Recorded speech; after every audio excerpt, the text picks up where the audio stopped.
Hi guys, welcome back to Cosmic Earth Girls podcast. This is our second episode.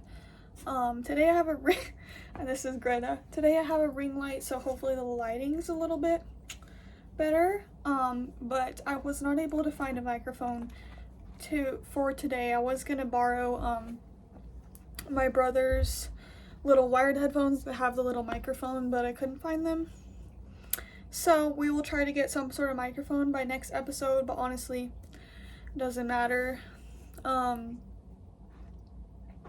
Starting off today's episode, I guess I'll just talk slightly about how I'm doing, just because I guess it's important for people to know how I'm doing, and so they know why I'm acting a certain way in my videos or whatever. I don't know, but to be honest, I'm not doing amazing as I could be, just because I was really reflecting on the year last night, just kind of realizing okay, winter solstice is coming up, the new year's coming up, this year is almost over, what's going on?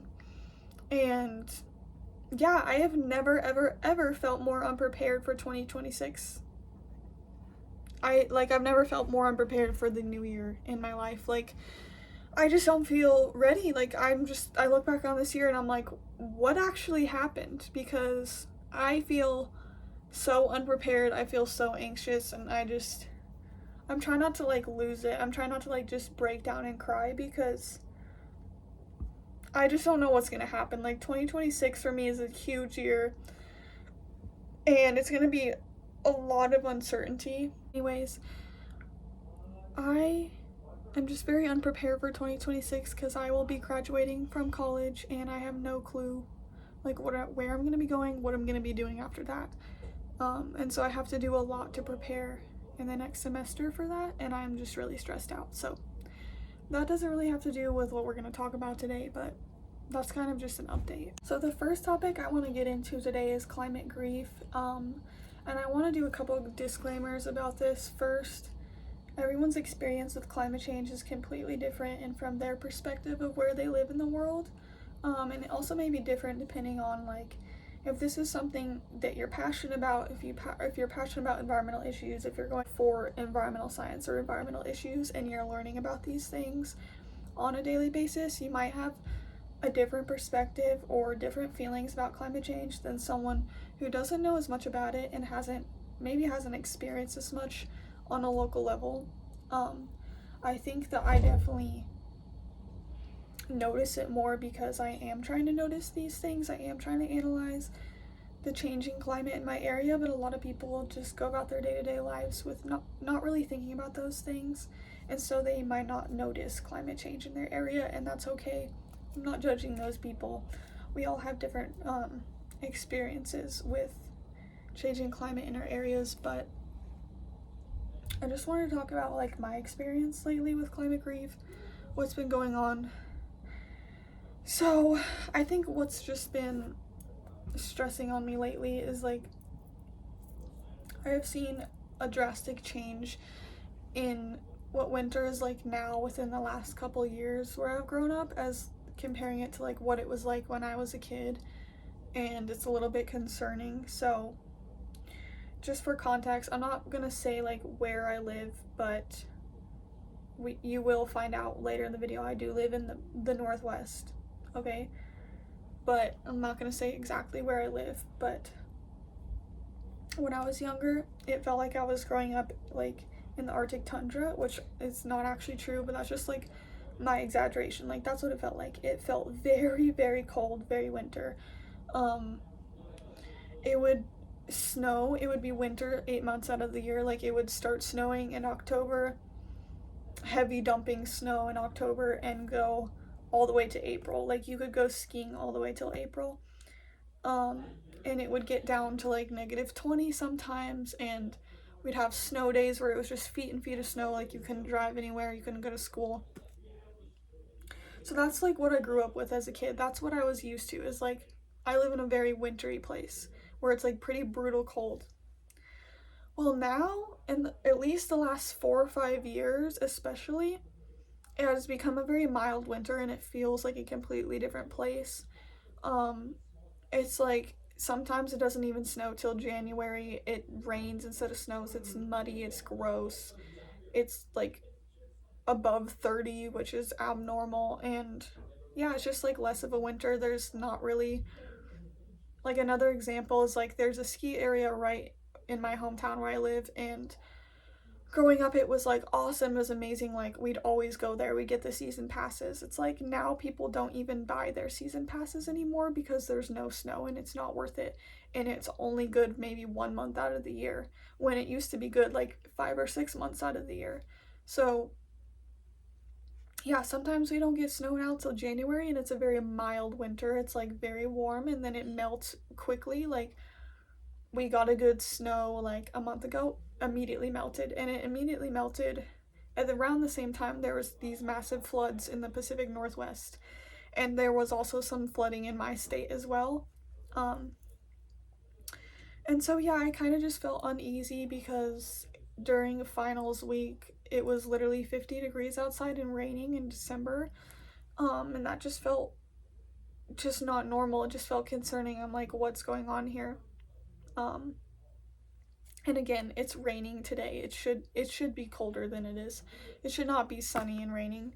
And that's just how I feel. I'm not trying to discredit anybody else's opinion, but this is just what's happening in my area. And so what's funny is like my climate grief was honestly amplified by what happened next, because I posted a TikTok that was honestly a joke. Like, it was not serious, it was not meant to offend anybody. But I posted this TikTok saying like I was like, mother, like MFs, like MFS, like abbreviated mother, still won't believe in climate change, yet it's 50 degrees and raining in said state. And I was thinking like my friends in my area where I grew up are gonna see it and be like, LOL, that's so true. Like, we don't even have a winter anymore, really, and it used to like be snowy here. I thought that's what was gonna happen. Okay, so no, of course TikTok picks it up because that has the word climate change in it and they like controversy. So it gets into the algorithm, it starts going viral. I'm like, oh great. So yeah, people started being really rude to me, started insulting me, like not even really bringing up credible arguments against what I was saying. They were just saying like, screw you because it's snowing on the other side of the state, like you're stupid. It was terrible. So what I did is I privated my account and I deleted TikTok. And I know a lot of people are going to be like, well, you're letting them win, like they got to you, they won, like whatever. But in my eyes, it's like that honestly made my climate grief worse because I was thinking about it more every day. Like every time I opened my phone, 50 new comments, either agreeing or disagreeing with me. And it was frustrating because it opened my eyes to how many people are still climate change deniers, which I'm not trying to make fun of those people in any way, but there are still climate change deniers out there who there's no open-mindedness, there's no having a respectful conversation with them where you can talk back and forth about these things and debate about them. It's just they want to insult you and be rude to you. Like I had some crazy things said to me in the comments that had nothing to do with the video, mostly just about the fact that I'm a young woman, very like misogynistic, condescending things, just because I have a perspective on what's going on in my life. So I was like, you know what? Me posting this TikTok, like, it's not gonna change a lot of people's minds. It's just gonna make them more angry and hostile towards me. So like, I'm done with TikTok. Like, I'm not saying I'm done with TikTok forever, but another thing that motivated me to get rid of it is like, I would much rather do this form of long form content where like people who watch this are actually trying to think about things, be open-minded and have respectful conversations. Rather, on TikTok there's a lot of dumb people that just want to argue. So I was like, you know what? TikTok's not for me. I don't like this form of short-term content. It's not for me. I'm done. So for now I'm done with TikTok. But yeah, I'm happy to like get a little bit into more like the science of what's going on in my area, just backing up how I'm feeling with a little bit of sources. So, I did a little bit of research the other day since, like, people were being so rude to me on TikTok. I was like, okay, like, maybe they're right, maybe it's not climate change, maybe it's just weather and, like, it's nothing to worry about. So, like, I wanted to do some deeper research to find out, like, how is climate change actually affecting where I live. And so I just want to share, like, a couple things about it. And then I also found an article talking about how climate change also kind of, like, catalyzed the floods happening in the Northwest. I'm not saying that's the main reason, but it definitely, like, increased that risk. But for my area, the average annual temperatures in my state have risen between 2 degrees to 3 degrees Fahrenheit between the years of 1950 and 2015. By mid-century, the temperatures in my hometown are projected to increase by approximately 4 to 5 degrees Fahrenheit, and by end of century, they're projected to increase by 5 to 8 degrees Fahrenheit. And the temperatures in my area are expected to increase larger than the average changes predicted globally and nationally.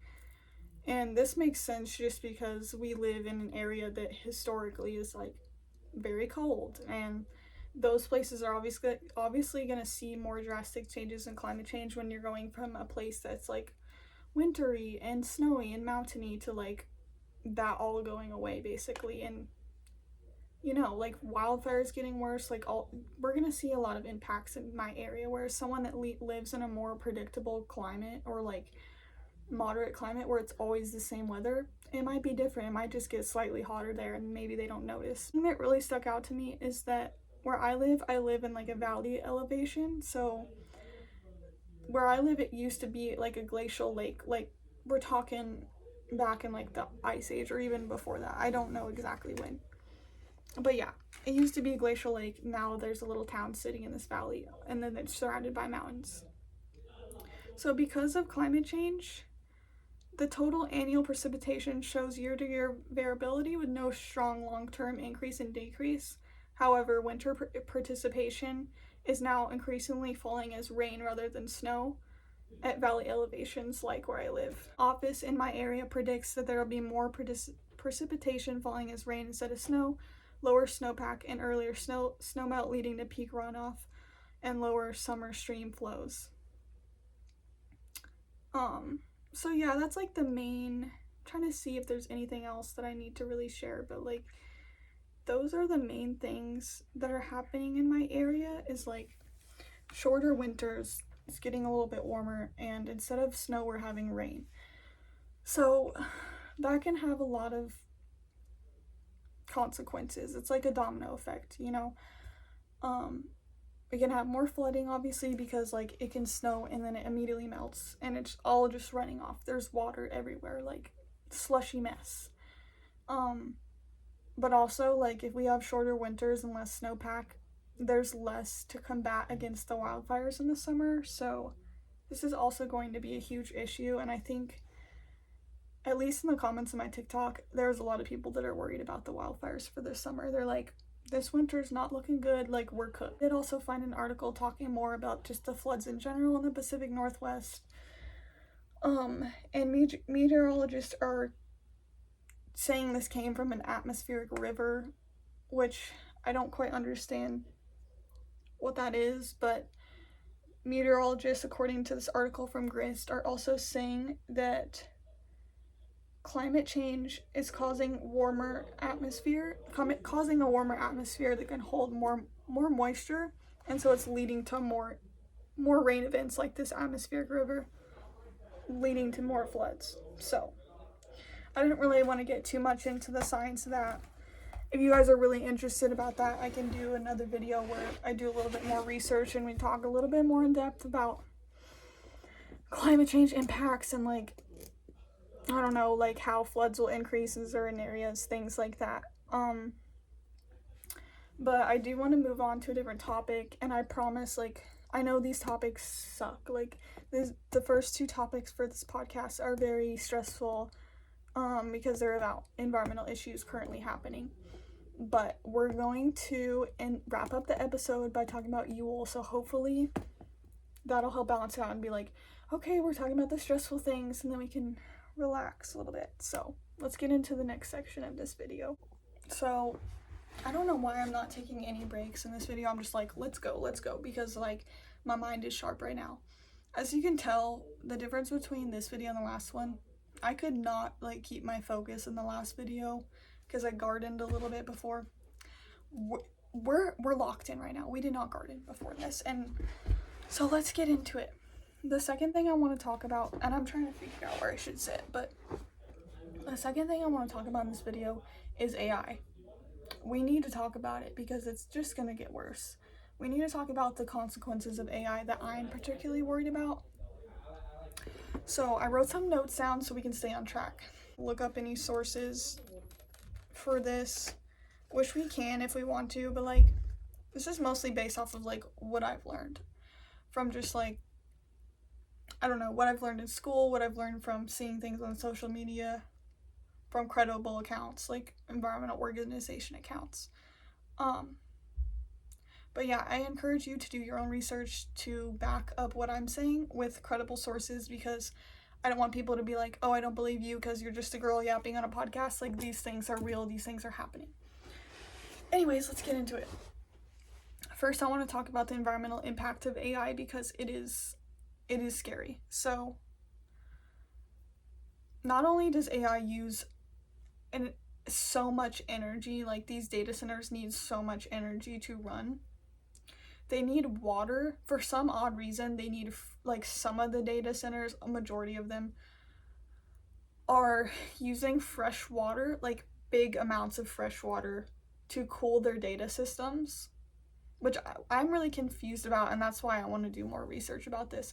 I'm really confused about, like, why do they need fresh water? Why can't they just use, like, cold, dirty water? Like, they can't use recycled water to cool them down. So that's absolutely, like, insane. That I saw a post or like something, I don't remember where it was, that said like, you know, every time you talk to ChatGPT, every time you talk to AI, it's like using one bottle of water, which I don't know if that's exactly true, but like we still, no matter what the case is, we need to be very mindful of when we're using AI and what we're using it for, because if you're just using it all of the time for random that's a waste of water and energy, and we shouldn't be doing that.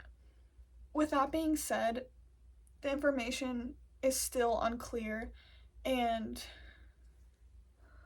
we can mostly blame most of this energy use and water use on the big companies that are using AI for like everything in their operations. The corporations that are like overusing AI should be mostly at fault for what's going on, right? Because the sustainability director at my school came to our class one time, and the way she explained it, she's like, you're not really using a ton of water and energy if you're just asking ChatGPT, like, can my dog eat a grape? Like, that was her example. Like, it's not really the individual, it's just like when everyone's using AI at this rate, it is using so much water, so much energy. So another example from one of my classes is we had this person come from the Environmental Information Center in my state to talk about like a couple things happening around my state. So there is this town where I live in my state. I keep saying in my state because I just don't want to say exactly where I live, just for my own like privacy and boundaries. But where I live, a couple places down, like a couple hours away, there's this town that has already been degraded quite a lot by a mine, by mining, but they're trying to propose bringing a data center to that area now, and I just can't believe it. And I even asked it in class, I'm like, is there any particular reason why they want it in this town? Like, their environment's already been destroyed so much. Is that the reason why? Like, they're like, oh, it's already bad, let's just make it worse by using this community's water to cool down our systems, contaminating their water with all this nasty, like, is that what they're trying to do? And one of the teachers laughed at me, but like, I'm for real, like, I wanted to know. And I don't think she answered with any particular reason. I think that's just where they wanted to put it. And what was important and the whole point is that what she said is that basically in the state that I live, and I'm assuming it's somewhere in other states, there's only like one energy company and it's a huge monopoly where like no one really has like a choice. Like you have to go with them, and they're like they're the bad guy in the state. Like it's like us against like the bad guy, and they're the energy company, and they just want money. They don't care about people, they care about greed. So they want to bring all these data centers to my state, and the lady explained that these data centers need a capacity more than the entire state is using currently. Like they need more capacity than we even have.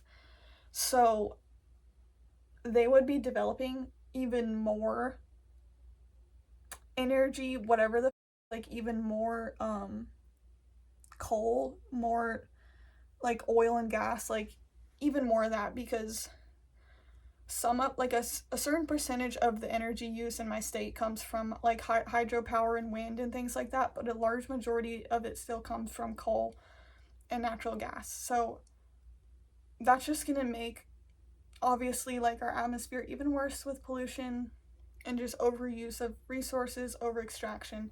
So not only that, but she basically said if this happens, nobody's going to be able to afford their energy bills. Like, there is absolutely no way in hell that this is realistic, because we don't have the capacity, period, for this. But they still want to do it. They're like, you know what? Let's just get more capacity. Let's just do all this extra stuff that the consumer is going to have to pay for. I couldn't tell you a single person in my state that wants a data center to show up here, because it's going to ruin our lives. It's going to make energy unaffordable. It's going to make it even more like less clean. Like clean energy is not really like winning in my state right now. It's very much like lobbied against, if that's the word for it. It's becoming increasingly more popular for clean energy to be a thing, but it's definitely not like there's no clean energy transition right now. It's like the energy people in my state are very greedy and they just want to increase profit, so they're going to increase production so that they can try to bring these data centers in. So this is not just happening in my state, this is happening everywhere. So I think everyone needs to keep themselves up to date on what's going on in their states and fight the hardest you can, because this is going to ruin communities. So that is the main issue that I have with AI. There's a couple other things I want to talk about, but that's like the most concerning thing. And I apologize that I didn't really provide any credible sources to back up my information, because this is mostly based off of like what I've learned in school and what I've seen on social media and like a couple articles I've read.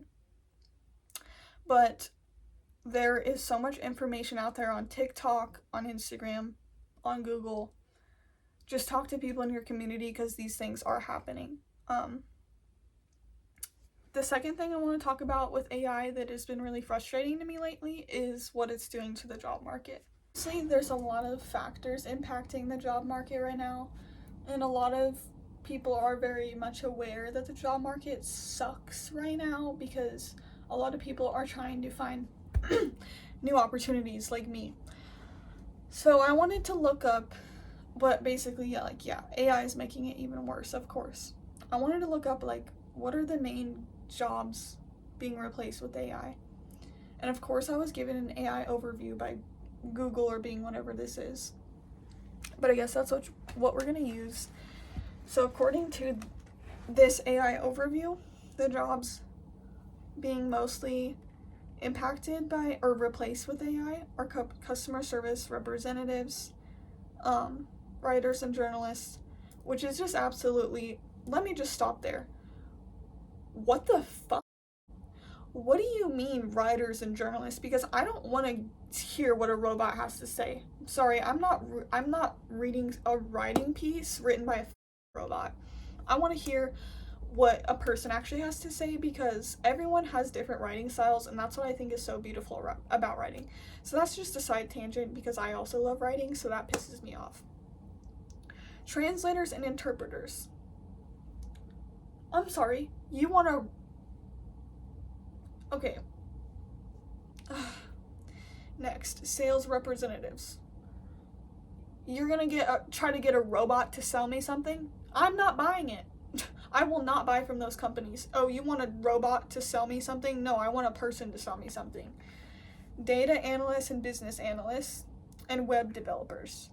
So those are apparently the top ones. Let's look at Forbes and see what they say. These are the ones according to Forbes. Manufacturing jobs such as machine operation, product handling, testing, packaging. That makes sense because a lot of factories just want to use a robot to do that. Retail and commerce roles. I don't understand that one because personally I don't want to walk into a store and have a robot sell me something. I'd much rather like a normal person do that, and like that's also really concerning because customer service jobs are like most people's first job, most people's first entry-level job, at least in my experience, and I'm really relying on going back to a customer service job if I can't get a job immediately in my degree. So like that is really concerning. Transport and logistics jobs, basic data entry, analysis and visualization jobs, financial analysis, travel agents, translators, and tax preparation. And also another 3 more that they apparently wanted to put on here is proofreaders, paralegals, and graphic designers. So that's also concerning because another thing I have on my resume is like my first job was actually like data entry for like insurance and patient information. So it's like if all of my skills are being replaced with AI and I'm being devalued and being replaced with a robot, like what does that say about the world? Because I don't know, I find human value, human talent so much more valuable than a robot.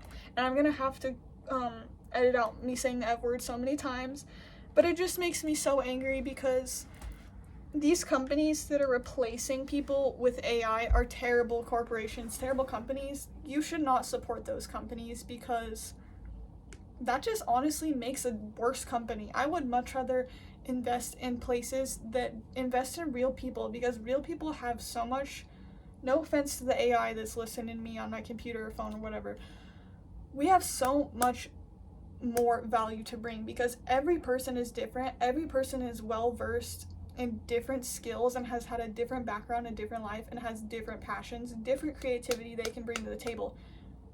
Why are you replacing that with AI? So that's really upsetting to me. The second thing with careers and jobs that's upsetting me about AI is that I went into the career office at my school the other day because I wanted them to review my resume and say, hey, like, this is like the format that needs to be changed, this needs to be changed, whatever.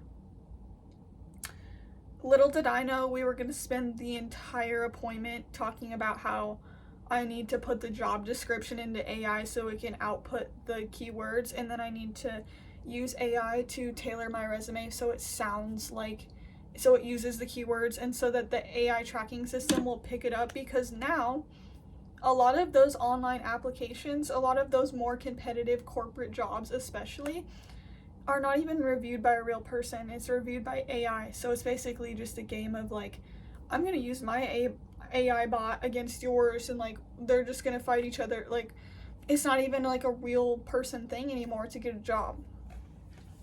So that was really upsetting to me because whenever I do use AI, I obviously feel guilty because I feel inauthentic, and I also know the environmental implications that go along with it. So I try to use AI when I really need to, when I'm really stuck on something, when it's a question that I can't just get from Googling it. So to hear that I basically have to use AI on my resume was really frustrating. Another thing that's frustrating is the lady even said, AI is great because it'll get through to the AI tracking system. Your resume won't immediately be thrown out by AI. However, once that's shown to the employer, they might go, oh, this sounds too much like ChatGPT. Okay, so which one is it? Which one do you want? Do you want authenticity? Do you want it to sound like me, or do you want it to sound like AI? And it's so hard. I've noticed that AI is honestly making my life harder. It's so hard to find a balance between the two because you can use AI as a tool to boost your writing, to help you learn more about like, okay, this sounds better. but how do you make it sound authentic, like yourself? So that is something that is really not stressing me out, but frustrating me. But overall, I just think AI, like, the negatives really outweigh the positives for me, just in general, because I think a lot of people don't want to be intellectual anymore. They don't want to learn for themselves. They don't want to push themselves to learn more, to become better, because they're just relying on AI to tell them everything, tell them how to do everything, and do everything for them. And I think we're gonna see a big difference between people that are like still authentic to themselves, still want to be themselves, still want to work on themselves, still want to learn, still want to read, still want to write, still want to create art, and people that are just like, you know what, I'm lazy, I'm just gonna have AI do it all for me. And then there's no thoughts up here anymore. So that's my section about AI. Now we're gonna get into something a little bit more lighthearted. I'm gonna try to provide an explanation of what Yule is, mostly from my perspective, and then also try to back it up with some notes I took, just doing a little bit of more research last night to kind of refresh myself on what Yule is, because I've celebrated it for about 2 years now, but like the first year I did a ton of research, like watched so many YouTube videos about it, just trying to understand what it was. And finding out about it was really exciting, and now I kind of just celebrate it however I want. And you'll hear that often from a lot of people. It's just like, celebrate it how it makes sense to you, with what traditions make sense to you, or like whatever your ancestors did. Or winter solstice, whatever you call it, is one of the oldest Christmas or winter festival holidays in the world, and it has a lot of origins. It has varying origin stories. Some people think it originated in Germany from Germanic paganism. Other people say it germinated, that it originated in Scotland or Ireland, that it's a Celtic holiday, or that it's a Norse holiday. Like, there's a lot of different cultures and ancestral regions that celebrated very similar midwinter holidays. And it makes sense, because what it really boils down to is this is the more natural Christmas, that people were celebrating the cyclical seasons when they lived more in tune with the earth, more in tune with the seasons. Whereas in our modern world, we're often very disconnected from the seasons. So from my perspective, celebrating Yule for me is a way to connect back to that more natural way of living, and to just give more mindfulness for nature. And like, there's no really way in the modern world to return completely back to that way of life, but I want to learn more about gardening, about seasonal living, and so that's why Yule is important to me.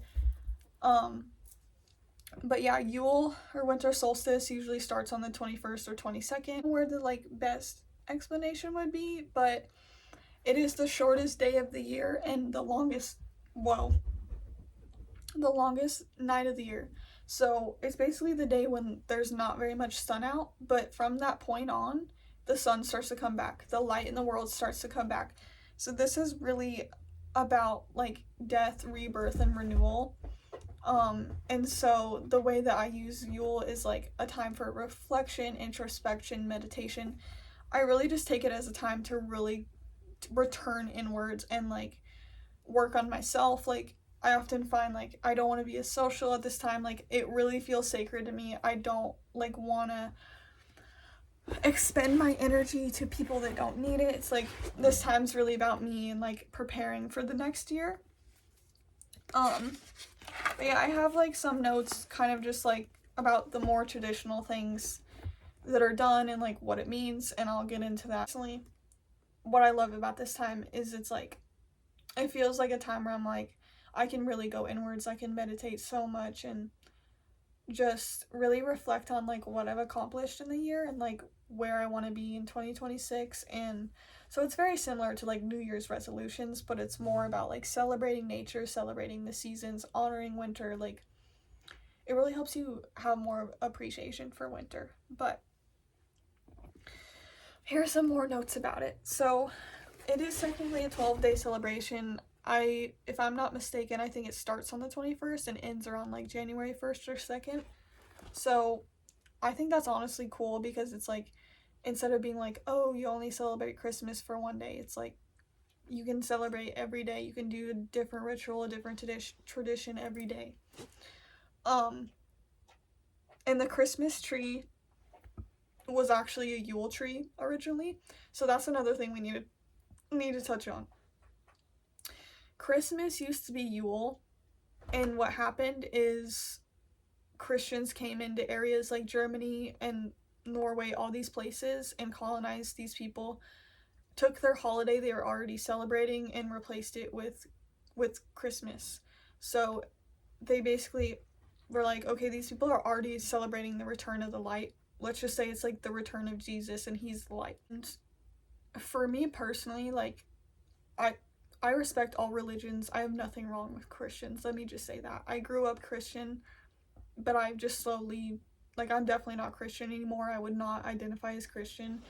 And I used to hate Christmas, actually. Like, I didn't like it. And there's a lot of other reasons besides Christianity why. But I just find Yule a lot easier to, not easier to celebrate, but it's just more fun for me to celebrate because Christianity just never aligned with me, like, and that's just my personal experience. I'm not saying that there's anything wrong with Christianity. It's just the way that I grew up, the things I experienced and learned in the church, I found very hypocritical. I noticed a lot of hypocritical Christians in my life that are actually very hateful people that think they're better than everyone else and judge everyone else for their sins. And so that's why I have chosen to step away from that. And I'm like, you know what? I want to honor my ancestors. I want to celebrate something more natural that's more about, because my spirituality lies more in nature than in the church, or if that's what you want to call it. Like, my church is nature. That's where I get my spiritual answers, so that's why Yule makes more sense for me to celebrate. Not saying that I also celebrate Christmas, okay? I celebrate both, but Yule has way more meaning to me. So that's just a side tangent about, like, how I grew up with Christianity. Is like, I just found a lot of the teachings, like, very contradicting, didn't really make sense to me, so I'm like, you know what, this is not for me. So anyways, Christmas tree came from Yule. But yeah, it's like, you can go foraging out in nature at this time of year and just bring in, like, evergreen, pine trees, whatever you want to bring, like, into your altar space or whatever, just to make it feel more lively when everything kind of feels dead right now. But it's just really a time for rest, relaxation, and reflection. Figuring out what skills you wanted to develop for the next year. Also, watch the YouTube video where this girl, I think her name's Hearthwitch, is that how you pronounce it? Talking about how the gingerbread man represents who you want to be in 2026, and you can use a gingerbread man to, like, you can make one, pretend like it's you, and then once you eat it, you're, like, manifesting who you're going to be in 2026, which I thought was really interesting because that's the first time I'd ever heard of, like, Yule being related to gingerbread men. But yeah, people also bring, like, dried fruits into the home, like those orange cranberry garlands. There's also the tradition of the Yule log. It's like a special log that's for the 12 days of Yule. So, like, when people were living more in tune with the seasons and with nature, like, obviously they were hunter-gatherer society more, and so they would gather up wood and they'd probably pick, like, the best one to keep people warm for the 12 days of Yule. Just a lot of different traditions out there, varying from different countries, different regions. So there's really no one word for Yule, one word for winter solstice, or one way to celebrate it.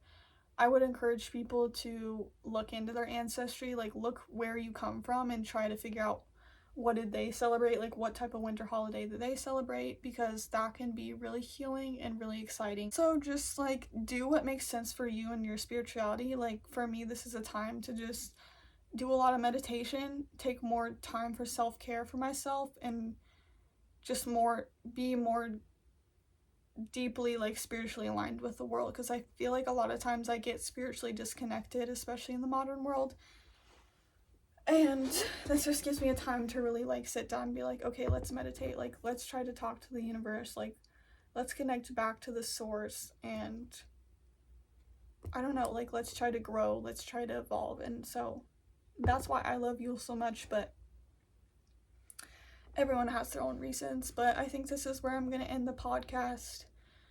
I apologize that I was talking at 1,000,000 miles per hour today, but I think that's a little bit better than pausing and forgetting what I'm saying. So I really hope that this was educational and interesting and that someone out there enjoyed this podcast. So thank you so much and have a great winter solstice, Christmas, holiday, whatever you celebrate.